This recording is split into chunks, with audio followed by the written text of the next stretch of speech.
आज हम topic class करेंगे। टॉपिक की बात करेंगे empirical formula and molecular formula कि हम कैसे एम्पिरिकल फार्मूला लिखते हैं, कैसे मॉलिक्यूलर फार्मूला लिखते हैं, डिसाइड डिफाइन करेंगे हम एक एग्जांपल से। फर्स्ट ऑफ ऑल हमने एग्जांपल है compound contain 4.07% hydrogen, 24.27% carbon and 71.65% chlorine and molar mass is 98.96 gram. तो what are the empirical formula and molecular formula. देखो इसको कैसे निकालते हैं कि हम एम्पिरिकल फार्मूला और मॉलिक्यूलर फार्मूले को हम कैसे डिसाइड करते हैं।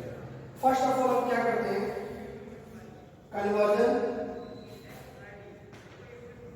Conversion of percent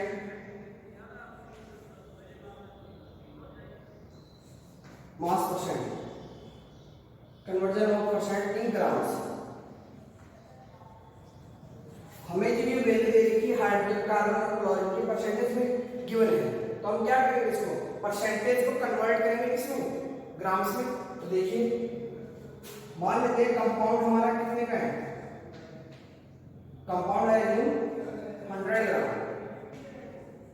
so hydrogen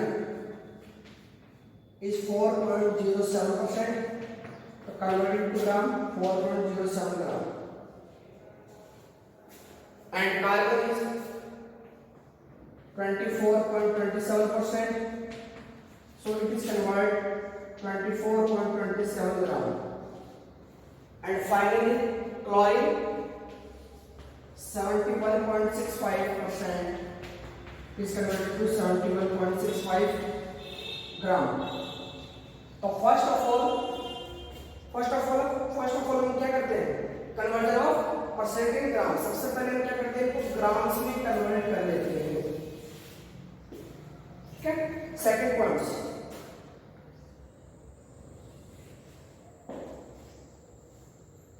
grams converts into मोल। इसमें कन्वर्ट करेंगे, convert into number of moles, convert into number of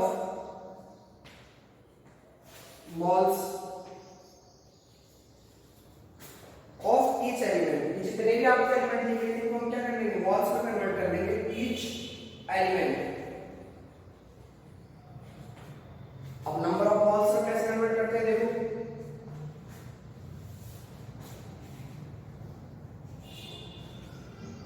हमने पीछे पढ़ा था प्रीवियस क्लास में क्या था, मोल्स, नंबर ऑफ मोल्स किसके, हाइड्रोजन कैलकुलेट करते हैं।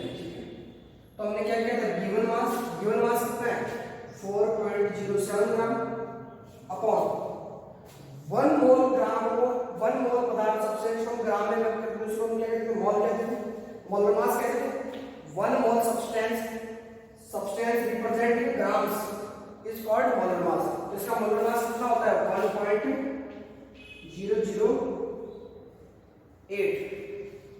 तो डिवाइड करेंगे तो कितना आ जाएगा, लगभग 4.04। कितना आ गया, 4.04 मोल्स। ऐसे ही हम क्या करेंगे, कार्बन के मोल्स कैलकुलेट करेंगे। तो कार्बन के मोल कैसे कैलकुलेट करेंगे, देखो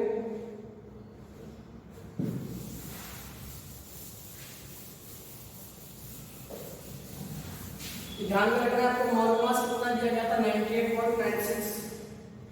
तो कार्बन के मोल देखिए, कार्बन मोल्स कितने, ग्राम कितना गिवन है 24.27 और 1 का कितना होता है 12.001। तो कितना आ जाएगा इसमें 2.021। जब आप इसको डिवाइड करोगे कितना आ जाएगा 2.021।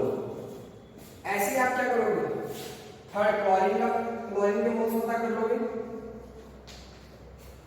तो इसमें कितना आ गया 71.65। तो कितना आ जाएगा, एक मोल में कितने होते हैं 35.345। आप इसको भी अगर डिवाइड करते हो लगभग आएगा 2.021 अप्रोक्सीमेट, ठीक है। तो आपने क्या किया, फर्स्ट ऑफ ऑल आपने क्या किया, ग्राम में कन्वर्ट किया। सेकंड आपने क्या किया, इन ग्राम्स को जो एलिमेंट्स दे रखे थे वो किसमें कन्वर्ट कर देंगे, इसके अकॉर्डिंग आपने मोल्स में कन्वर्ट कर लिए इनको। फिर थर्ड देखिए, थर्ड पॉइंट क्या करते हैं, थर्ड पॉइंट क्या करते हैं कि octant given moles, all the moles are divided into the smallest value of octant small। हम क्या करते हैं, छोटी से छोटी मोल की संख्या से भाग कर देते हैं सभी मोल्स को। तो क्या थर्ड पॉइंट क्या था हमारा, divided each of the moles,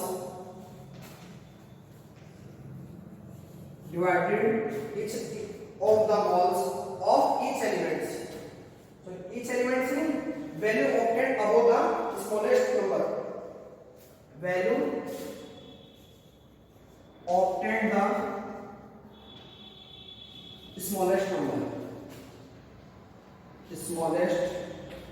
number, अब देखिए फर्स्ट ऑफ ऑल आपने क्या किया, ग्राम में कन्वर्ट किया, फिर आपने एलिमेंट को क्या कर लिया, मॉल्स में कन्वर्ट कर लिया।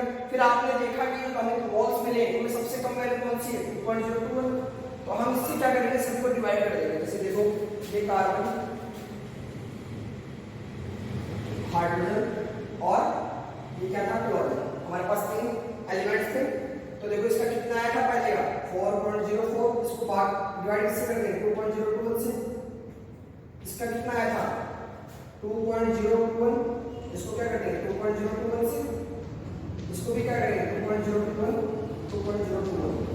तो आप जब इसको अप्रॉक्सीमेट देखोगे तो देखिए तो कितना आ जाएगा 2:1 रेशियो, ठीक है। अब हम क्या देखो, थ्री टाइप्स के हमने वर्क कर लिया है। फर्स्ट ऑफ ऑल हमने क्या किया है, इसको कन्वर्ट किया ग्राम में। फिर सेकंड हमने क्या किया, इसको कन्वर्ट किया मॉल्स में। मॉल्स में कन्वर्ट करने के बाद में जो स्मॉलेस्ट नंबर ऑफ मॉल्स था उसको हमने सभी ऑक्टेंट मॉल्स वैल्यूज को डिवाइड कर दिया। फिर हम फोर्थ क्या करते हैं, रिटर्न करते हैं एम्पिरिकल फॉर्मूला। देखो हमारा एम्पिरिकल फॉर्मूला कैसे लिखते हैं, हमारे पास कार्बन कितना है 1, हाइड्रोजन कितने हैं 2, क्लोरीन कितने हैं 6। ये हमारा क्या हो जाएगा एम्पिरिकल फॉर्मूला। इसके बाद जब हमने 4 पॉइंट कर लिए, अब एम्पिरिकल फॉर्मूला लिखने के बाद हम क्या करेंगे, मॉलिक्यूलर फॉर्मूला रिटर्न करेंगे।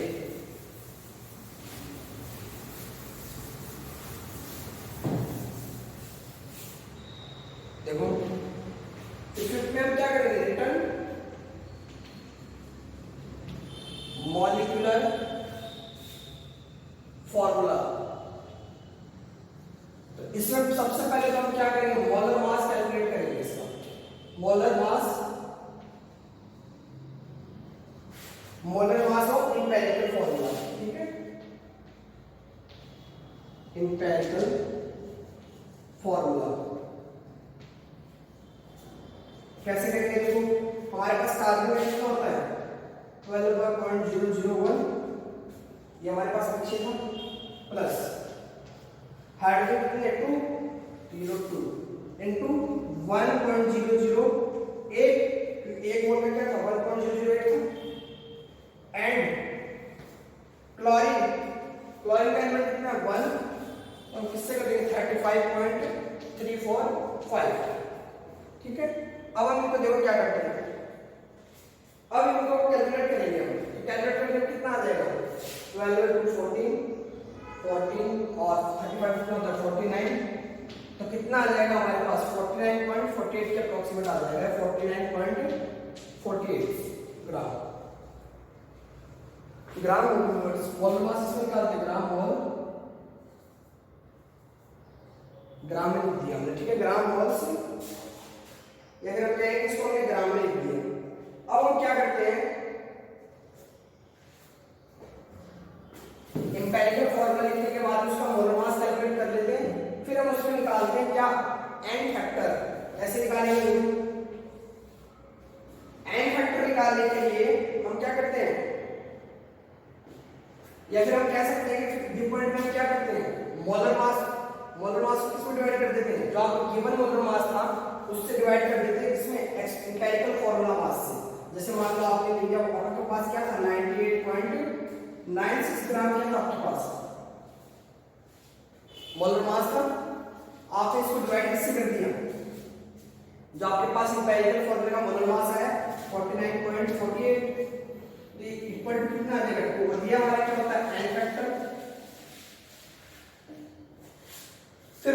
हम क्या करते हैं, हम लिखेंगे मॉलिक्यूलर फॉर्मूला।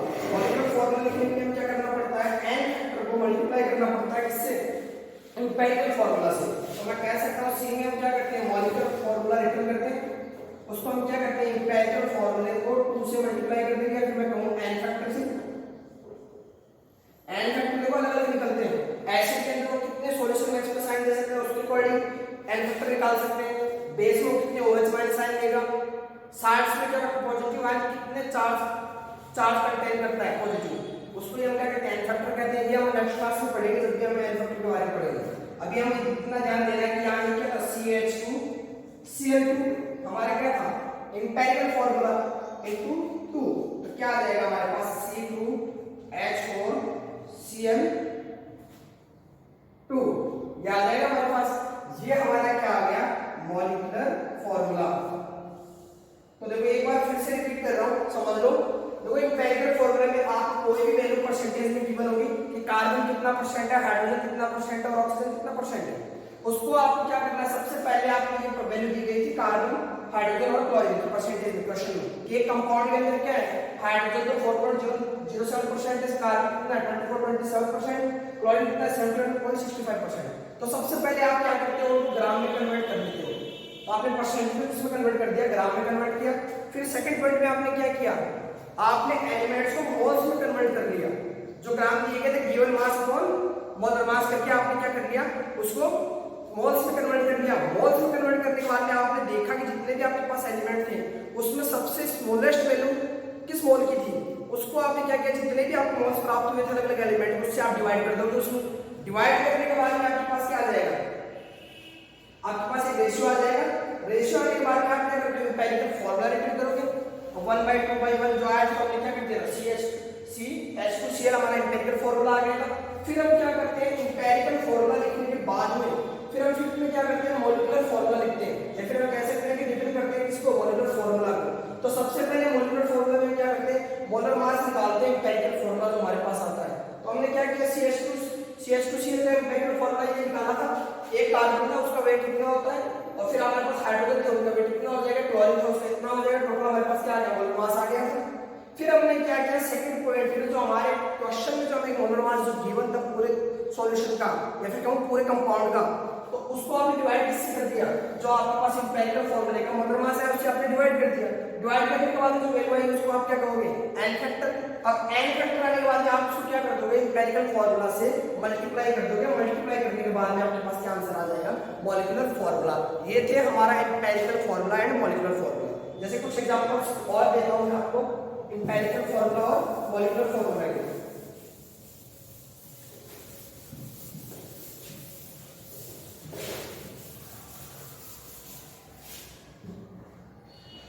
मान लो आपके पास क्या है, कोई मॉलिक्यूलर फॉर्मूला दे रखा है,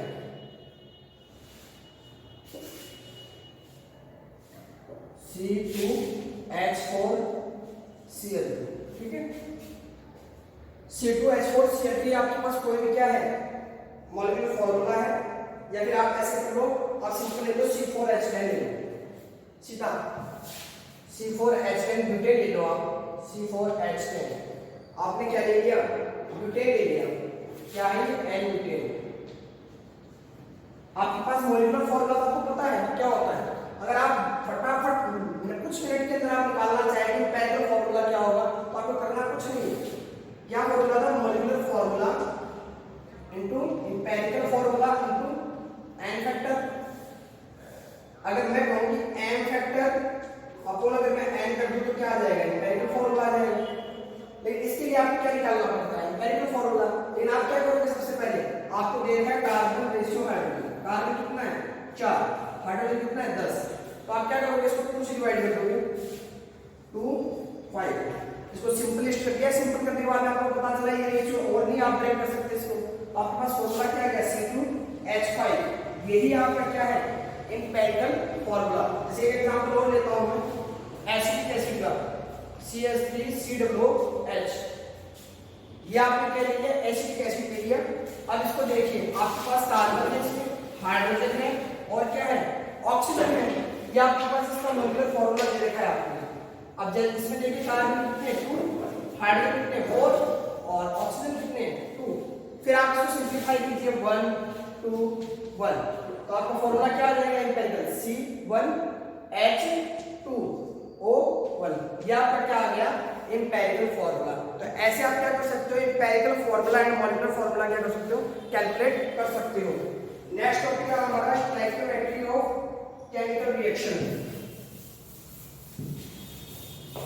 stoichiometry of chemical reaction, stoichiometry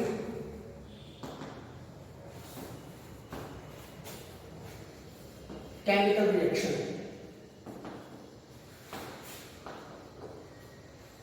देखो हम कैसे कैलकुलेट करते हैं स्टोइकियोमेट्री ऑफ केमिकल रिएक्शन। सबसे पहले हम देखते हैं इसका स्टोइकियोमेट्रिक कोएफिशिएंट। स्टोइकियोमेट्रिक कोएफिशिएंट कैसे निकालते हैं, जैसे आप मान लो हमेशा रिएक्शन करिए, आप CH4 का क्या करते हो बार करते हो ऑक्सीजन की प्रेजेंस में, आप क्या बनाओगे CO2 + H2O, ये तो बनाओगे। तो इसके लिए सबसे पहले आपको करना पड़ता है रिएक्शन को बैलेंस। फर्स्ट ऑफ ऑल आप क्या कीजिए रिएक्शन को बैलेंस कीजिए। देखिए आप यहाँ पे कार्बन आपके पास यहाँ पे एक कार्बन है, ठीक है, हाइड्रोजन कितने 4 है, यहाँ पे कितने 2, तो हमने यहाँ क्या कर दिया 2, 4 हो गए हमारे हाइड्रोजन। फिर हमने देखा ऑक्सीजन कितने 2, यहाँ ऑक्सीजन कितने 2 2 4, तो हम बैलेंस करके यहाँ क्या कर देंगे 2 लगा देंगे। तो हमने क्या कर दिया कि सबसे फर्स्ट ऑफ ऑल हमने क्या किया केमिकल रिएक्शन को बैलेंस किया है। बैलेंस करने के लिए जिन नंबर का हमने यूज किया है वो नंबर हमारे क्या होते हैं स्टोइकियोमेट्रिक कोएफिशिएंट, या फिर मैं कहूंगा कि नंबर ऑफ मोल्स क्या कहलाते हैं स्टोइकियोमेट्रिक कोएफिशिएंट कहलाते हैं। इसको आप क्या बोलोगे स्टोइकियोमेट्रिक कोएफिशिएंट। स्टोइकियोमेट्रिक कोएफिशिएंट अगर आपसे पूछ लिया जाए कि ऑक्सीजन का स्टोइकियोमेट्रिक कोएफिशिएंट कितना है तो आप क्या कहोगे 2। अगर आपसे पूछ लिया जाए मीथेन का स्टोइकियोमेट्रिक कोएफिशिएंट कितना है 1, H2O कितना है 2 और कार्बन डाइऑक्साइड का कितना है 1। ये आप कैलकुलेट क्या कर सकते हो स्टोइकियोमेट्रिक कोएफिशिएंट। लेकिन स्टोइकियोमेट्री क्या होती है, देखो स्टोइकियोमेट्री क्या होती है केमिकल रिएक्शन में reactant number, reactant and product, ये क्या करती है केमिकल रिएक्शन में रिएक्टेंट और प्रोडक्ट में क्वांटिटेटिव रिलेशन बताती है। क्या बताती है क्वांटिटेटिव रिलेशन, क्वांटिटेटिव रिलेशन कैसे देखो ये कहते हैं जैसे मान लो अगर आपने 2 मोल्स लिए ऑक्सीजन के तो आपके पास 1 मोल क्या बनेगा कार्बन डाइऑक्साइड। यदि आपने 2 मोल ऑक्सीजन लिए तो 2 मोल क्या बनेंगे आपके पास वाटर मॉलिक्यूल। ये क्या रिप्रेजेंट कर रहा है रिएक्टेंट को प्रोडक्ट्स की क्या कर रहा है मात्रात्मक या रिलेटिव कर रहा है, किसमें क्वांटिटेटिव, किसमें कर रहा है क्वांटिटेटिव में कर रहा है नंबर्स में कर रहा है। बस आपको इतना सा समझना है stoichiometric chemistry of chemical reaction में।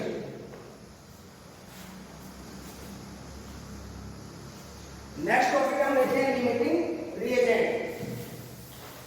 नेक्स्ट टॉपिक हमारा लिमिटिंग रिएजेंट। लिमिटिंग रिएजेंट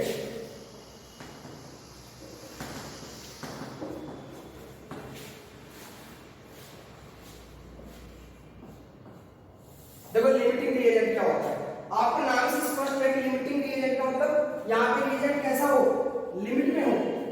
इसको समझने के लिए आप ये समझिए आपको घर में 1 कप चाय बनानी है, 1 कप चाय के लिए आपको 1 कप तो क्या चाहिए दूध चाहिए, मिल्क,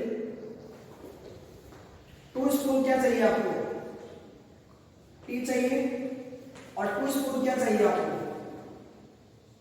शुगर चाहिए। तो आप क्या करोगे 1 कप टी बना लोगे। अब आप सीखते हैं फिर आप दूसरे दिन नेट पे आपने क्या किया जैसे आप किचन में गए आपने देखा आपके पास आधा किलो तो क्या है टी है, आधा किलो क्या है शुगर है और 1 कप क्या पड़ा है आपके पास मिल्क पड़ा है। तो अब टी कैसे डिसाइड टी कौन डिसाइड करेगा कितने कप बनेगी। अगर आप देखते हो तो आधा किलो है तो इसमें कम से कम 20 टीस्पून होगी। तो इसके अकॉर्डिंग तो हम कितने कप बना सकते हैं 10 बना सकते हैं क्योंकि अगर 2 से 1 बनती है तो 20 से कितने बन जाएंगे 20 से 10 बन जाएगी। वैसे ही हमने क्या किया कि 2 स्पून इसमें भी आधा किलो है तो लगभग इसमें 20 टीस्पून होगी तो इससे भी हम 10 कप बना सकते हैं। लेकिन हम यहाँ देखते हैं 1 कप मिल्क, क्या इससे हम 10 कप बना सकते हैं? नहीं बना सकते। या फिर मैं कहूँ कि ऐसा रिएजेंट जो पूर्णतः आपका क्या हो जाए, कंप्लीटली क्या हो जाए, यूज हो जाए, वही हमारा क्या कहलाता है, लिमिटिंग रिएजेंट। यानी यहाँ पे चाहे डिसाइड कौन करेगा कि कितने कप बनेगी, दूध करेगा कि दूध हमारे पास क्या है, सबसे मिनिमम रिक्वायरमेंट है, उसी को हम क्या कहेंगे, लिमिटिंग रिएजेंट। क्या बोलेंगे, लिमिटिंग रिएजेंट। और इसका एक तरीका और होता है निकालने का, देखो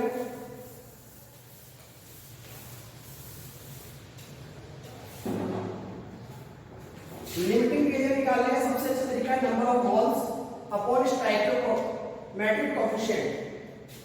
आप क्या करते हो, number of moles upon stoichiometric coefficient का रेशियो निकालते हो। यदि वो सबसे मिनिमम आ जाता है तो वही हमारा क्या होगा, लिमिटिंग रिएजेंट। जैसे आप देखिए आपके पास H2 है, Cl2 है, आपने क्या बना दिया, 2HCl बना लिया आपने 2HCl।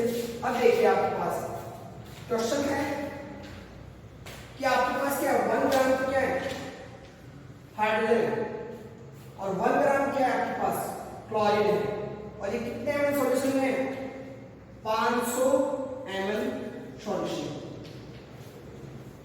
कितने में है, 500 ml सॉल्यूशन में है। या फिर आप ऐसे समझो कि आपके पास एक मिक्सचर है, उसमें आपने चलिए 1 ग्राम हाइड्रोजन लिया और 1 ग्राम क्लोरीन लिया है, 500 ml में।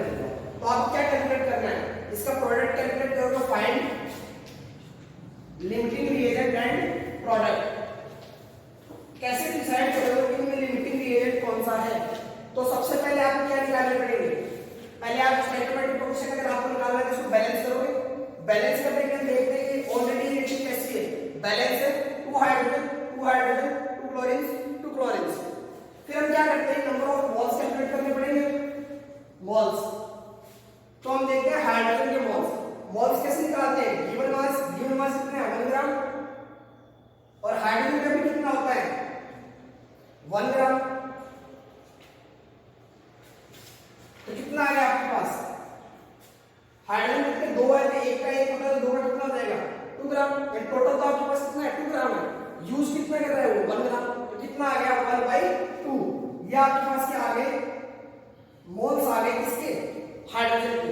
क्लोरीन की हम बात करते हैं तो कितना है, 1 ग्राम, यूज कितना कर रहे हो आप, गिवन मास आपका 1 ग्राम, और इसका कितना होता है, 35.5 होता है 1 का, तो 2 का कितना हो जाएगा, 71। तो आपके पास आ गया 71 मोल्स। आपने क्लोरीन के और हाइड्रोजन के दोनों के क्या कर लिए, नंबर ऑफ मोल्स कैलकुलेट कर लिए। अब आपको स्टोइकोमेट्रिक कोएफिशिएंट पहले से याद है, इसका कितना होता है, 1 है, और इसका कितना है, 1 है। तो आपने क्या निकाला, लिमिटिंग रिएजेंट निकालने की कोशिश कर रहे हैं। देखो हमने निकालना है इनका रेशियो, तो कितना आ जाएगा, 1/2/1 1/71/1। तो हमारे पास क्या आ जाएगा, 1/2 और 1/71। अब हम देखेंगे इनमें से मिनिमम कौन है। तो ऑब्वियसली बात है, हमारे पास क्या है, डिनोमिनेटर है, बड़ा है, तो ये कैसा हो जाएगा, मिनिमम हो जाएगा। तो हम कह सकते हैं हमारा लिमिटिंग रिएजेंट तो क्या है, क्लोरीन है, जब ये रेशियो क्या है, मिनिमम आ रहा है, ये हमारा क्या हो गया, लिमिटिंग रिएजेंट। फिर हम बात करते हैं प्रोडक्ट की।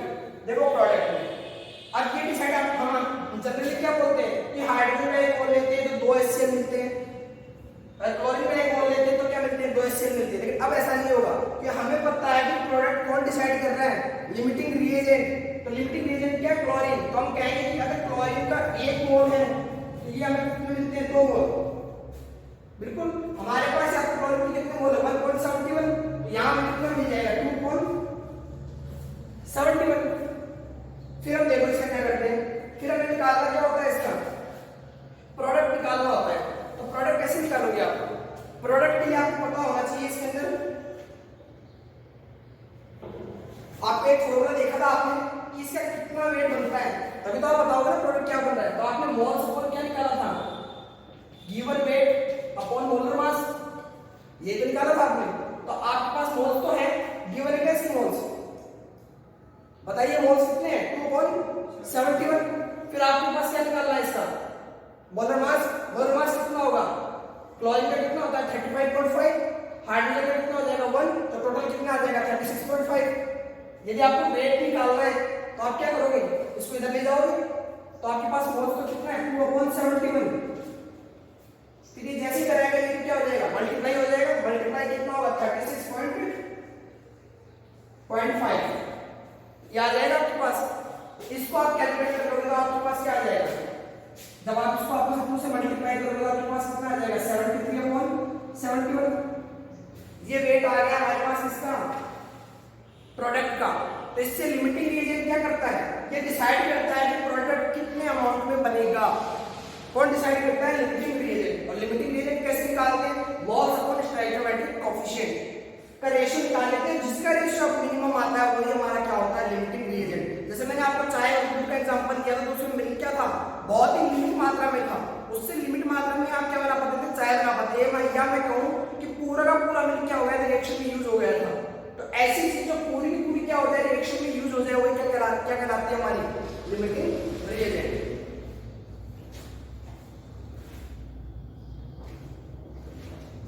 बाकी हम करेंगे नेक्स्ट क्लास में।